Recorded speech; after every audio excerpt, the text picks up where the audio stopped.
Bueno, allí en Tenerife tuvimos ocasión de cantar un himno que después también lo vamos a enseñar aquí. Pero fíjense que les quiero hablar por un momento de la historia del himno 403 que tienen en sus himnarios y que después lo vamos a cantar, la historia del himno, número 403. Este himno fue escrito por una señora que se llamaba Annie Johnson Flint, que vivió una vida verdaderamente difícil, una vida verdaderamente trágica. Ella era la menor de 2 hermanas que quedaron huérfanas a una muy temprana edad. Quedaron al cuidado de su padre. Pero es que el padre de estas chicas también fallece y ellas quedaron solas. Fueron adoptadas, fueron acogidas en un hogar cristiano en el cual pudieron escuchar la palabra del Señor y a través del cual pudieron conocer a Cristo como su Salvador. Pero es que la fatalidad le seguiría, porque tiempo después, algunos años después, también llegaría a perder a esos padres adoptivos y quedarían nuevamente solas estas 2 hermanas.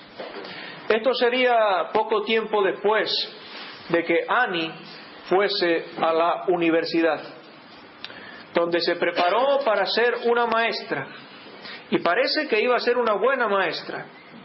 Se le daba bien esta profesión de enseñar a los niños, y durante 3 cursos pudo impartir su enseñanza, pero es que comenzó a tener ciertas dificultades, acudió al médico y le diagnostican una enfermedad degenerativa que la iba a ir paralizando y que le obliga a abandonar su trabajo. Esta chica, para subsistir, comienza a escribir dedicatorias, poemas. Ella tenía facilidad para componer versos. Pero es que la enfermedad se le va agravando y con el paso del tiempo ni tan siquiera ella puede escribir. Tiene que dictar para que le copien y de esa manera poder tener algún sustento. Creo que no será difícil comprender que su situación económica no fue especialmente buena de ahí en adelante. Cada vez tenía que pasar mayores periodos de tiempo ingresada en hospitales con tratamientos que mitigaran las dificultades, los padecimientos que ella tenía. En ocasiones recibía visitas en el hospital de algún creyente que bien intencionadamente, pero equivocadamente, le decían que ella, si estaba enferma, era porque no tenía una fe suficiente para ser sana. Y cuánto afligía esto el corazón de Annie. Cuando le decían esto, y fue más de una ocasión, ella no dudaba en volver su mirada a las páginas de la Biblia, en leer cuidadosamente, en buscar en las vidas de los siervos de Dios. Y tuvo que darse cuenta y llegar a la conclusión de que aún los más grandes siervos de Dios, aquellos que le fueron fieles, aquellos de cuya fe no podemos dudar, también pasaron por enfermedades, también pasaron por aflicciones, también pasaron por valles de sombra de muerte, de los cuales vamos a hablar en esta tarde con la ayuda del Señor. Y en una ocasión, una de las visitas que le hicieron, una señora llegó a la habitación donde estaba Annie y no le trajo precisamente palabras de consuelo, no le trajo precisamente algo de ayuda, sino vino a descargarse de todos sus problemas, de todas sus angustias, de todas sus preocupaciones. Le contó todo lo malo que tenía en su vida. Bueno, pocos días después recibiría una carta que Annie le dictó a otra persona para esta señora. El contenido de la carta lo tienen ustedes en el himnario, en el número 403. Estos versos los escribió Annie para esa señora que le visitó y le contó de todos sus problemas. Y dice así: unos cielos siempre azules no te prometió el Señor, ni perenne primavera con tu senda siempre en flor, ni un sol que sin tormentas brille siempre encantador, ni un gozo sin tristezas, ni una dicha sin dolor. Pero sí te ha prometido fortaleza celestial, inefable simpatía y un amor que es inmortal. En esta tarde, con la ayuda del Señor, como he anticipado, vamos a hablar de los valles de sombra de muerte. Vamos a hablar de dificultades, vamos a hablar de pesares, pero vamos a hablar sobre todo del consuelo y de la fuente del consuelo. Vamos a buscar el Salmo 23, un texto seguro de todos, bien conocido, pero en el cual haremos bien en meditar y en escuchar atentamente. Salmo 23.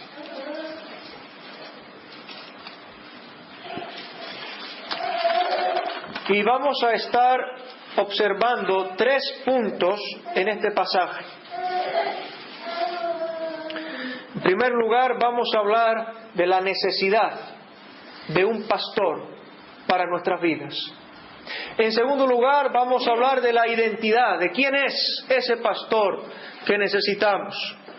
Y en tercer lugar, de las consecuencias, del privilegio, de los resultados de tener al pastor divino como nuestro pastor. Vamos a leer este salmo.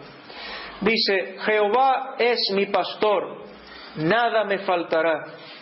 En lugares de delicados pastos me hará descansar. Junto a aguas de reposo me pastoreará. Confortará mi alma, me guiará por sendas de justicia por amor de su nombre. Aunque ande en valle de sombra de muerte, no temeré mal alguno, porque tú estarás conmigo. Tu vara y tu cayado me infundirán aliento. Aderezas mesa delante de mí, en presencia de mis angustiadores. Unges mi cabeza con aceite, mi copa está rebosando. Ciertamente el bien y la misericordia me seguirán todos los días de mi vida, y en la casa de Jehová moraré por largos días. Bien, en primer lugar decíamos que vamos a considerar la necesidad de un pastor. Vamos a tratar de responder a este interrogante: ¿es necesario un pastor en nuestras vidas? Miren, el salmista David, antes de ser puesto como rey sobre el pueblo de Israel, su profesión, su dedicación había sido la de un pastor de ovejas. En el Salmo 78 se dice que Dios tomó a David de detrás de las majadas de las ovejas. La situación era que el profeta Samuel había ido a ungir rey sobre los hijos de Israel. Y habían sido llamados los hijos de Isaí, que van pasando uno tras otro, hasta que al final el Señor le indica al profeta que el elegido por Dios para suceder a Saúl en el trono sería David. David, que cuando los hijos de Isaí van pasando, ni tan siquiera se acuerdan de él. ¿Y dónde estaba David en aquel momento? Pues cuidando de las ovejas, del rebaño de ovejas de Isaí, su padre. Pues este David, que ha vivido como pastor, en este salmo se va a mirar a sí mismo, se va a ver a él mismo como una oveja. Pero contempla, identifica también ante él a un pastor. Por eso el salmo comienza con estas palabras: Jehová es mi pastor. Y la figura del pastor se hace necesaria para atender a las ovejas dadas sus características. ¿Alguna vez han pensado en cómo son las ovejas? Miren, solamente quiero destacar dos rasgos. En primer lugar, las ovejas son animales que carecen de orientación. De esta manera, las ovejas son incapaces de buscar pastos por sí solas para poder alimentarse. Las ovejas no pueden regresar al redil si se pierden. Tenemos un claro ejemplo en la parábola de la oveja perdida. Allí se nos habla del pastor que ha perdido una oveja, que deja su rebaño y que sale a buscarla.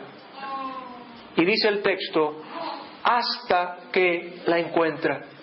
Y es que si el pastor no fuese y no continuase hasta encontrarla, la oveja jamás podría regresar, jamás podría volver al redil.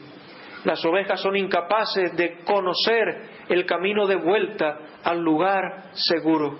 Por esto las ovejas necesitan continuamente dirección, necesitan guía, para evitar el mal camino, el sitio del peligro, y para ir por el buen camino, por el sitio seguro, por el buen sendero. ¿Cómo podemos entonces describir la situación de las ovejas que vivan sin pastor? Pues miren, esa es una situación de descarrío. Una oveja dejada a su arbitrio siempre termina descarriándose y perdiéndose. En el libro del profeta Isaías se está describiendo la situación del pecador, de todos nosotros sin Cristo. Y miren cómo la dice, todos nosotros nos descarriamos como ovejas y cada cual se apartó por su propio camino. Y notamos que dice que por su propio camino, por el camino sin el pastor, cada sendero del pecador es extravío, es perdición, es un sendero equivocado. Pero no solamente descarrío, también dispersión. En Marcos 14 está escrito, heriré al pastor, ¿y qué pasará con las ovejas? Serán dispersadas. Pero más todavía, desamparo.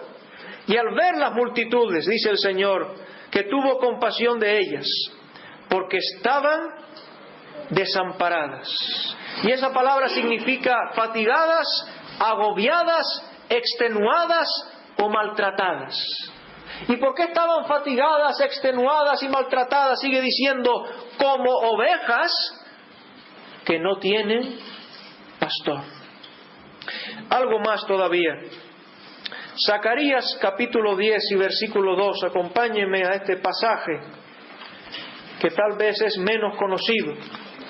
Zacarías capítulo 10 y versículo 2, que nos dice algo más de la situación de una oveja sin pastor. Zacarías 10, versículo 2. Y dice ahí, porque los terafines han dado vanos oráculos, y los adivinos han visto mentira, y han hablado sueños vanos, y vano es su consuelo. Y noten ahora, por lo cual el pueblo vaga como ovejas y sufre porque no tiene pastor. Por tanto diremos que es una verdadera necesidad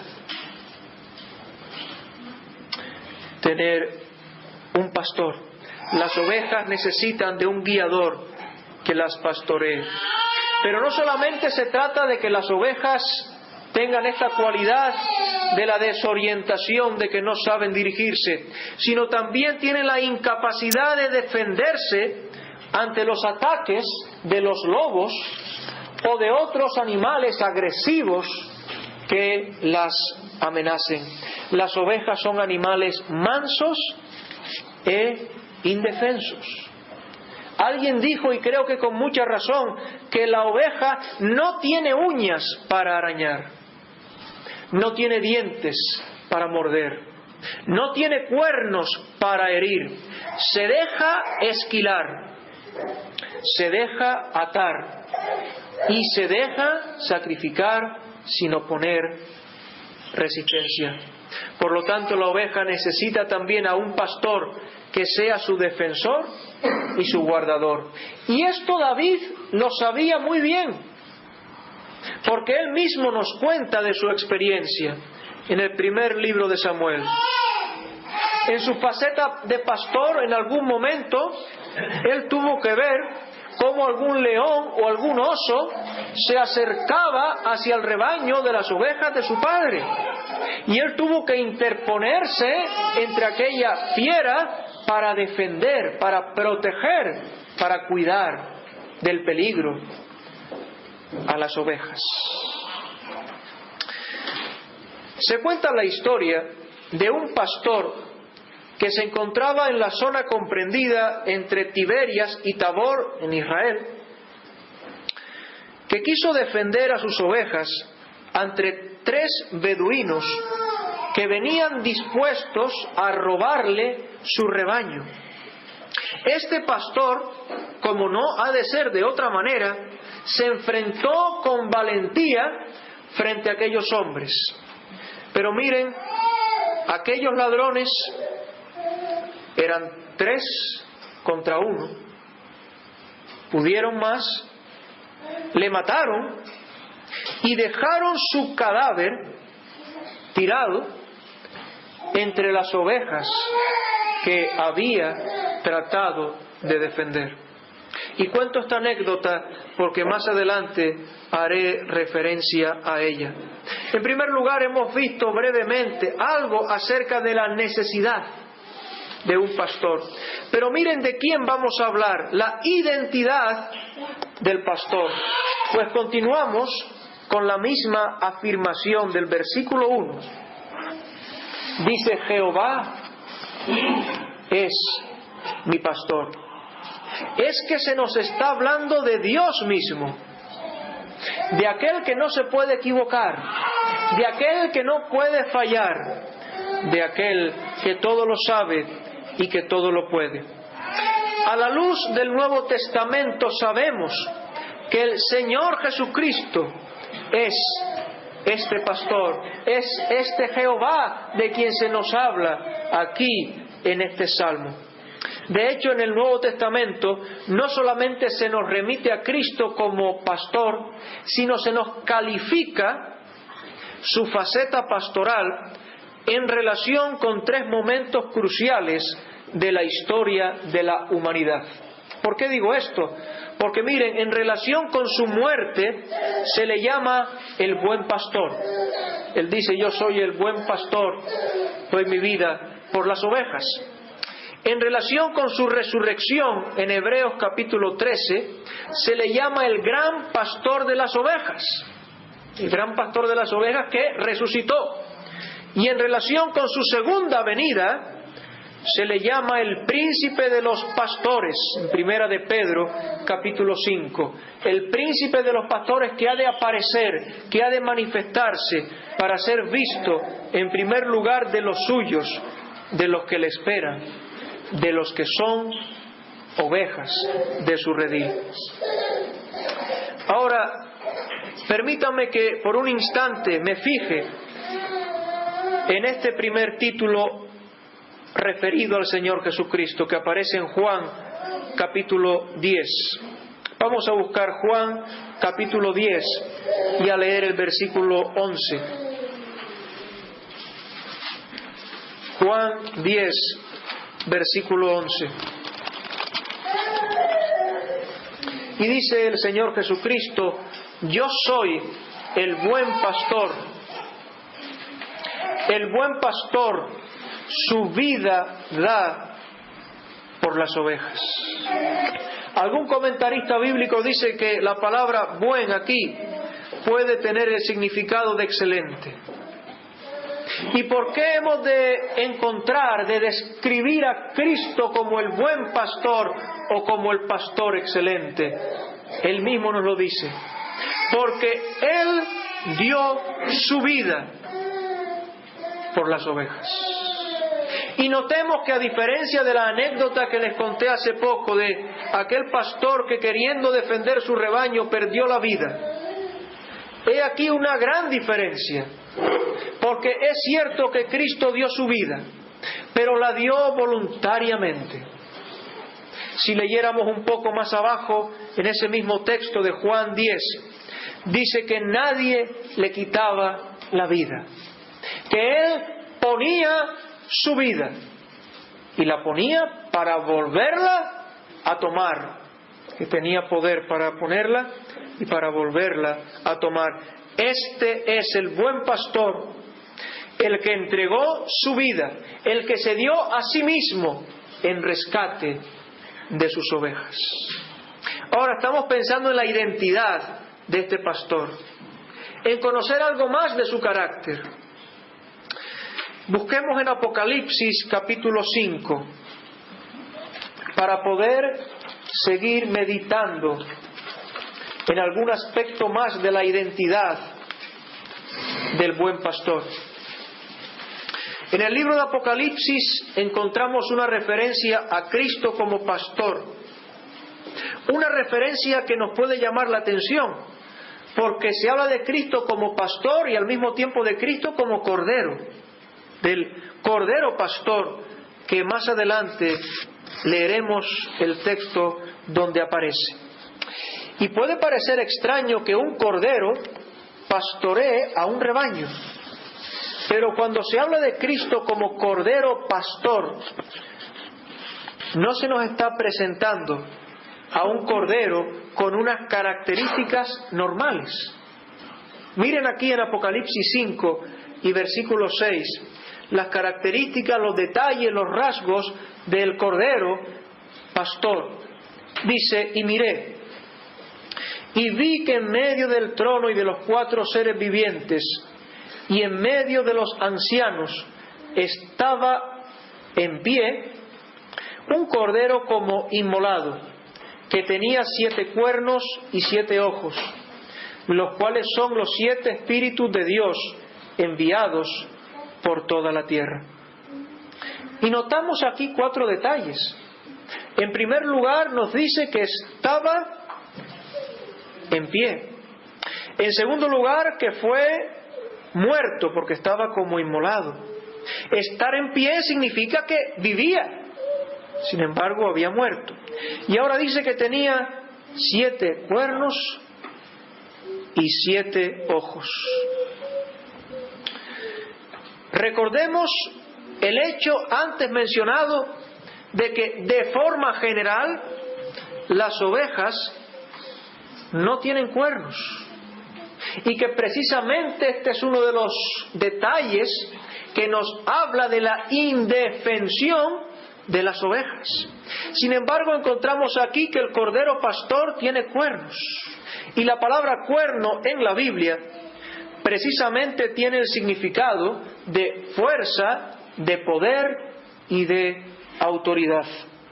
Miren, por ejemplo, en Apocalipsis 17, no lo vamos a buscar por amor al tiempo, se habla de 10 cuernos. ¿Y qué quiere decir eso de los 10 cuernos? El mismo pasaje nos lo aclara y nos dice: estos 10 cuernos que has visto son 10 reyes. Por tanto, con eso, la palabra cuernos, 10 cuernos, se nos quería hablar de unas personas que tenían un determinado poder, una determinada autoridad, un cierto dominio en unos sitios, en unas naciones. La palabra cuerno en la Biblia siempre habla de fuerza, poder y autoridad, de fortaleza.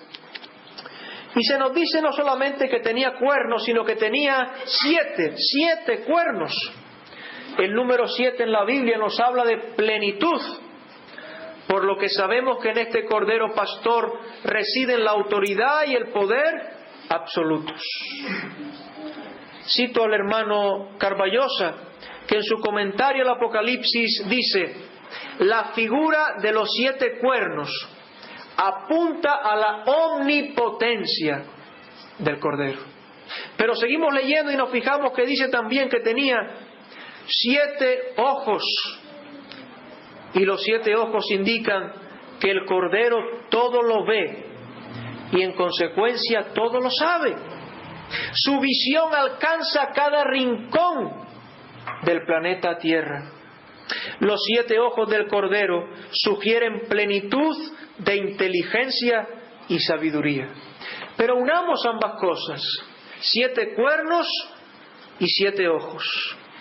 Él tiene absoluto conocimiento de todo lo que ocurre y tiene absoluto control de todo cuanto pasa. Este es el Cordero Pastor de quien nosotros estamos hablando en esta tarde. Y un último aspecto de su perfil, de su identidad. Vamos a buscar Isaías capítulo 40.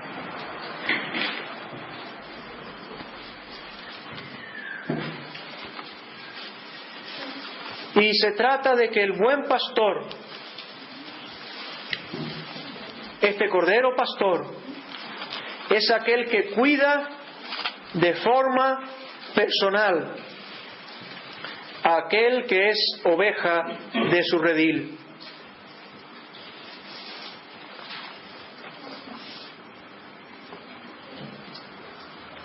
En el Evangelio de Juan está escrito un contraste entre el asalariado y el pastor.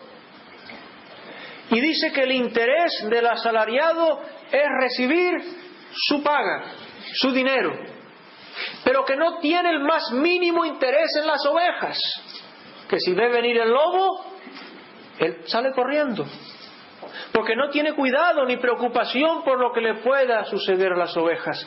Muy distinto sucede con el buen pastor. Miren, el buen pastor no solamente tiene un cuidado, no solamente brinda su cuidado, sino tiene un cuidado personal e individualizado por cada una de sus ovejas, a las que además conoce por nombre, las conoce de forma muy personal. Miren Isaías 40:11 que nos dice: como pastor apacentará su rebaño, en su brazo llevará los corderos y en su seno los llevará, pastoreará, noten ahora, dice, suavemente las recién paridas.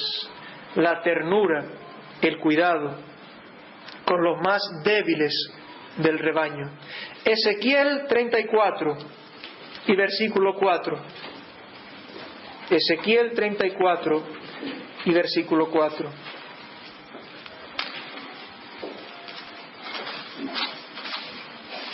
Dice aquí, Ezequiel 34:4: no fortalecisteis las débiles, ni curasteis la enferma.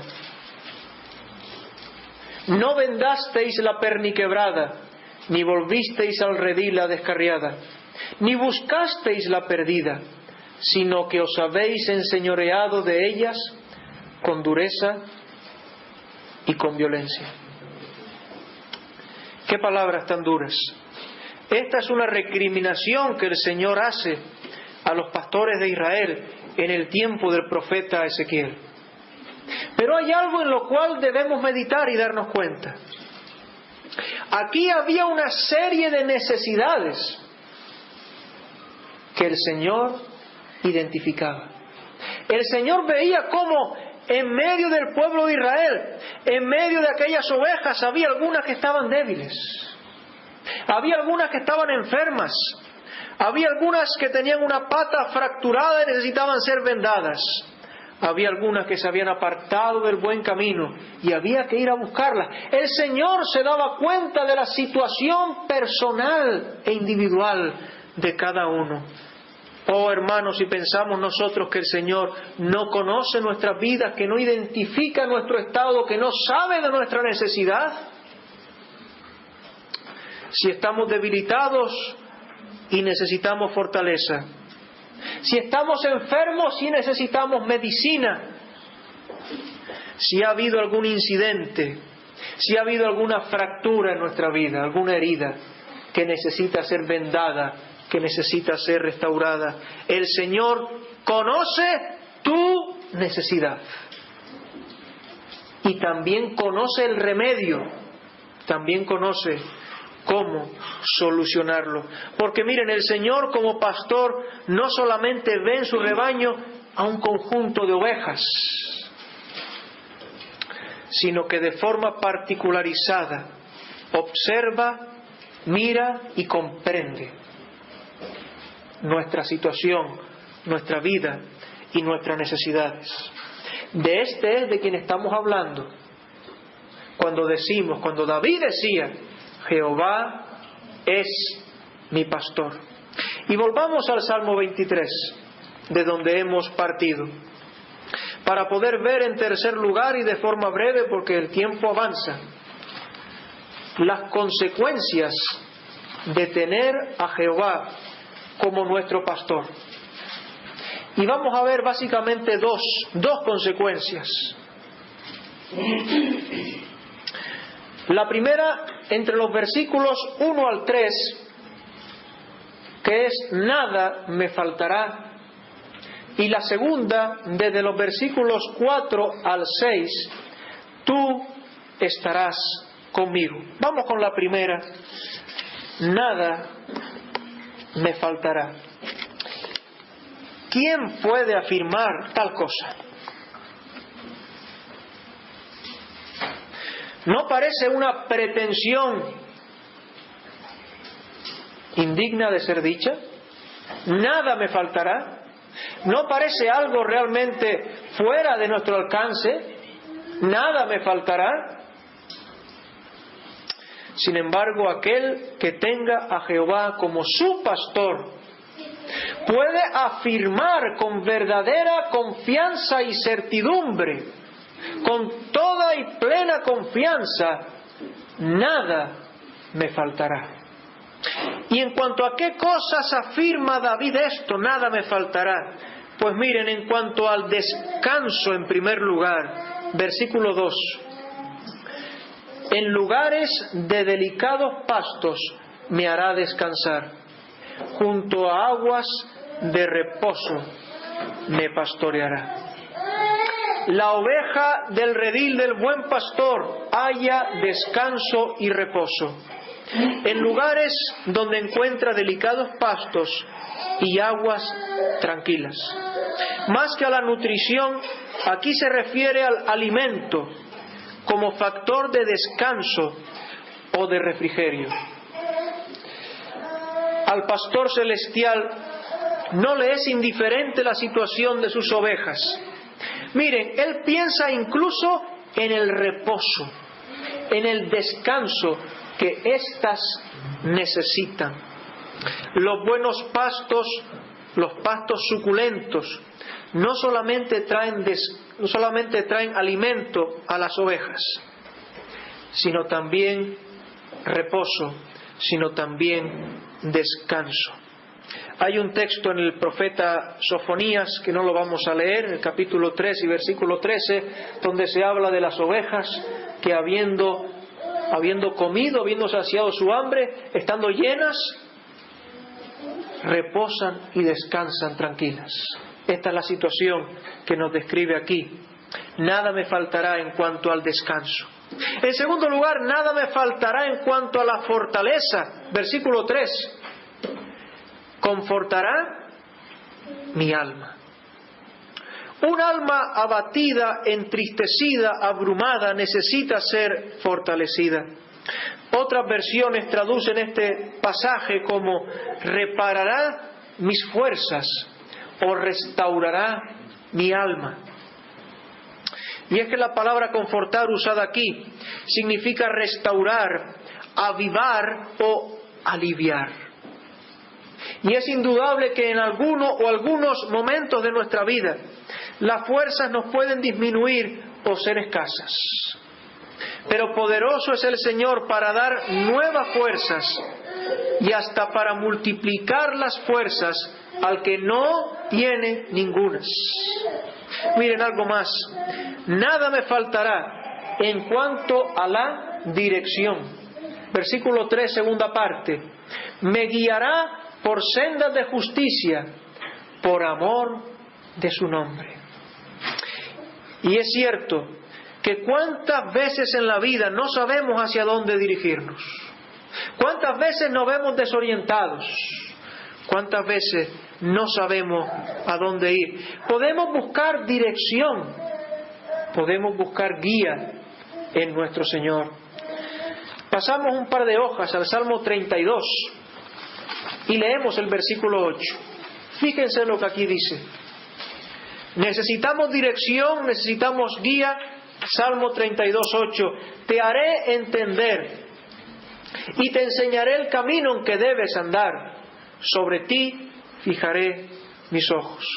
Y cuán precioso es darnos cuenta que no solamente dice que recibiremos entendimiento, que el Señor nos enseña el camino por el que hemos de ir, sino fíjense que añade: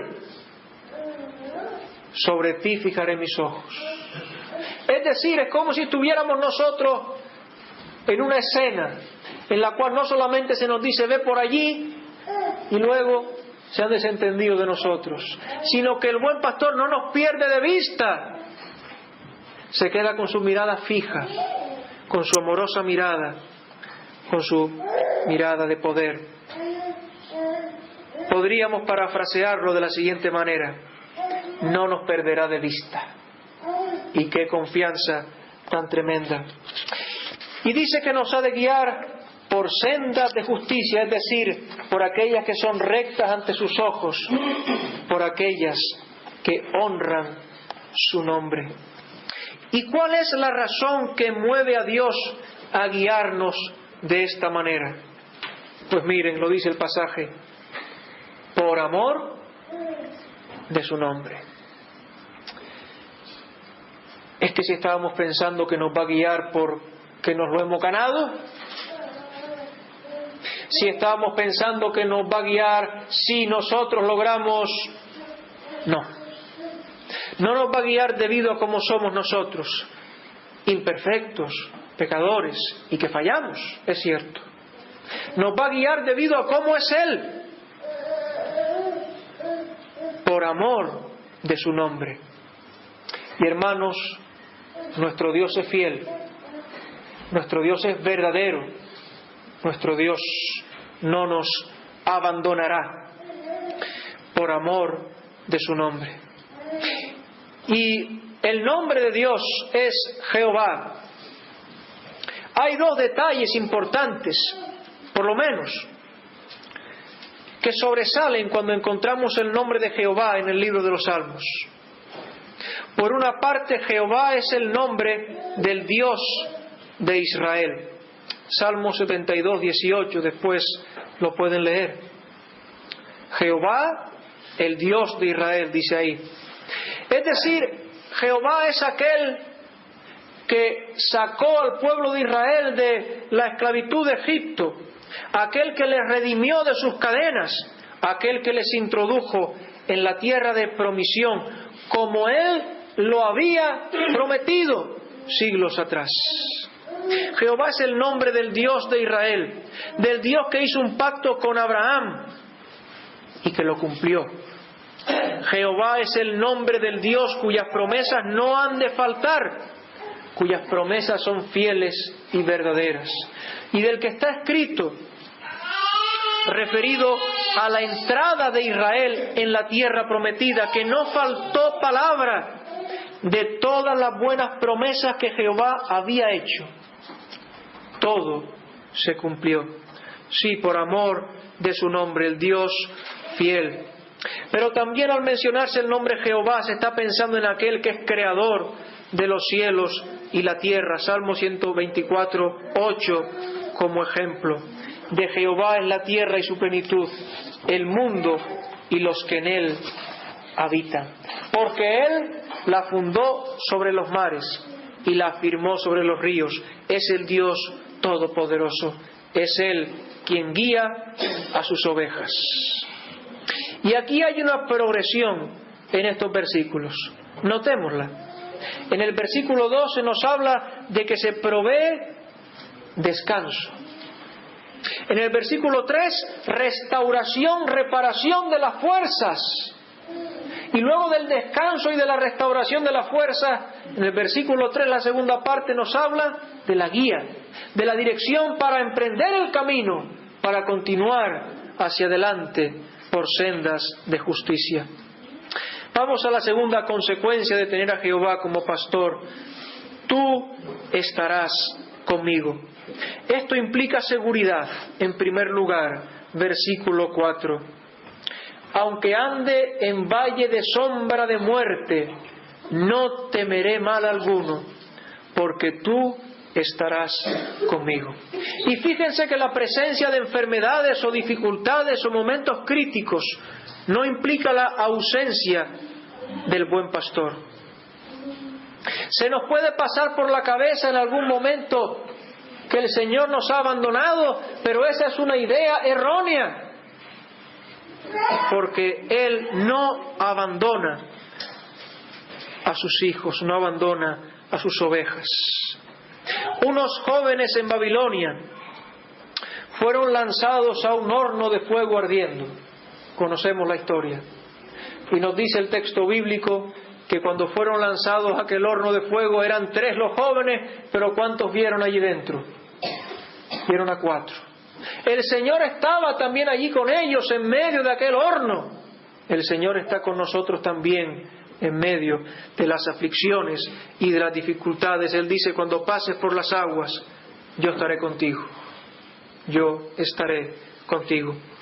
Y no estamos, por tanto, exentos de enfermedades, ni de problemas, ni de aflicciones. Apreciemos que se nos habla aquí del valle de sombra de muerte. Estas palabras han sido entendidas de diferentes formas. Como una sombra no es una realidad, sino un reflejo. Algún comentarista sostiene que con estas palabras se hace referencia a situaciones límite, pero que se superan. Y apoyan esta idea en el hecho de que se habla de pasar por el valle, pero no de quedarse en el valle. Y por tanto pasar por el valle de sombra de muerte puede ser una difícil crisis, pero que se va a superar. Otros, sin embargo, afirman que con estas palabras se está hablando del momento mismo de la partida de este mundo. En este sentido, Spurgeon realiza el siguiente comentario, un comentario a la luz del Nuevo Testamento. Afirma que lo que sucede es que la victoria de Cristo sobre la muerte hace que la muerte para la oveja del Señor se haya convertido solamente en una sombra. Y lo dice así: no es el valle de muerte, sino el valle de la sombra de muerte, porque la muerte en su sustancia ha sido eliminada y solo queda de ella la sombra. Y luego añade, por otra parte, alguien ha dicho que cuando hay una sombra tiene que haber luz en alguna parte, y la hay. La muerte se halla junto al camino por el que hemos de transitar, y la luz del cielo brillando sobre el caminante proyecta una sombra a nuestro paso, y salimos a la luz de la inmortalidad. Evidentemente la muerte para el cristiano es solamente soltar amarras en el puerto terrenal para atracar en el puerto celestial. La muerte para el cristiano es la realización del anhelo de su corazón, estar con Cristo, lo cual es muchísimo mejor. Pero mire, sea a una o a otra cosa la referencia del versículo, a las crisis de la vida o a la misma muerte, podemos afirmar en cualquier caso que estas palabras son para nosotros si hemos confiado en Cristo, si es nuestro pastor. Tú estarás conmigo.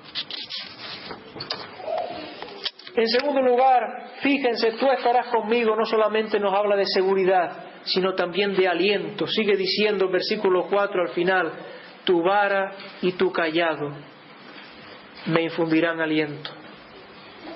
Y no voy a insistir demasiado en este punto, simplemente voy a decir que la vara y el cayado eran instrumentos que se usaban en la dirección, en la guía de los rebaños. Y que si la vara y el cayado del Señor están en nuestro camino, guiándonos y disciplinándonos. Si están presentes en nuestro camino su vara y su cayado, eso implica que la mano del Señor está ahí, que el mismo Señor está con nosotros. Continuamos en el verso 5, donde se nos habla tú estarás conmigo, y esto implica provisión. Dice versículo 5, aderezas mesa delante de mí, en presencia de mis angustiadores. Y aquí hay un cambio de imagen o de figura, porque ahora contemplamos una mesa surtida a la que se es invitado, pero se sigue pensando en la misma idea, en la presencia del Señor con nosotros, y le vemos ahora como anfitrión que tiene ante sí a un invitado. El Señor nos va a proveer de lo que necesitemos, como el buen anfitrión que en la antigüedad proveía del sustento del huésped que recibiese, pero no solamente le proveía del sustento mientras lo tuviese en su casa, sino le daba de todo lo necesario, le proveía también para el camino, hasta que pudiera llegar a su destino. Y no solo provisión, también protección. Sigue diciendo, en presencia de mis angustiadores. Aunque los angustiadores estén cerca, el Señor estará aún más cerca. En el Medio Oriente, dar hospitalidad es más que proporcionar cama y dar comida. Incluye proteger y garantizar la seguridad del huésped. Recordemos que cuando Lot acoge a unos ángeles en su casa, y estos ángeles fueron puestos en peligro, él prefiere que sus hijas sufriesen la maldad de los habitantes de Sodoma antes de faltar a la protección de sus invitados. Y él dice, solamente que a estos varones no hagáis nada, pues que vinieron a la sombra de mi tejado. Y nosotros podemos decir, recordando las palabras de otro salmo, el que habita al abrigo del Altísimo morará bajo la sombra del Omnipotente. Sigue diciendo, versículo 5, segunda parte, unges mi cabeza con aceite, mi copa está rebosando. La presencia del Señor nos procura bendición y regocijo. Pero hemos de concluir, versículo 6. Ciertamente el bien y la misericordia me seguirán todos los días de mi vida, y en la casa de Jehová moraré por largos días. ¿Y qué sigue a los que siguen a Cristo? Pues nos dice el texto, el bien y la misericordia. Tantos días como se renueven las misericordias de Dios nos alcanzarán, porque sus misericordias son nuevas cada mañana. De forma resumida, ¿qué podemos aprender del Salmo 23? Mire, que el que tiene a Jehová como pastor no se debe afanar. Jehová es mi pastor, nada me faltará. Que el que tiene a Jehová como pastor no debe tener temor a las dificultades. Aunque ande en valle de sombra de muerte, tú estarás conmigo. El que tiene a Jehová como pastor no debe sentir incertidumbre hacia el futuro, porque ciertamente el bien y la misericordia me seguirán, dice, todos los días de mi vida. El buen pastor tiene un compromiso con sus ovejas todos los días. Preguntémonos ahora, ¿y todos los días de mi vida escucho yo la voz del buen pastor? ¿Voy a su palabra y me alimento de ella?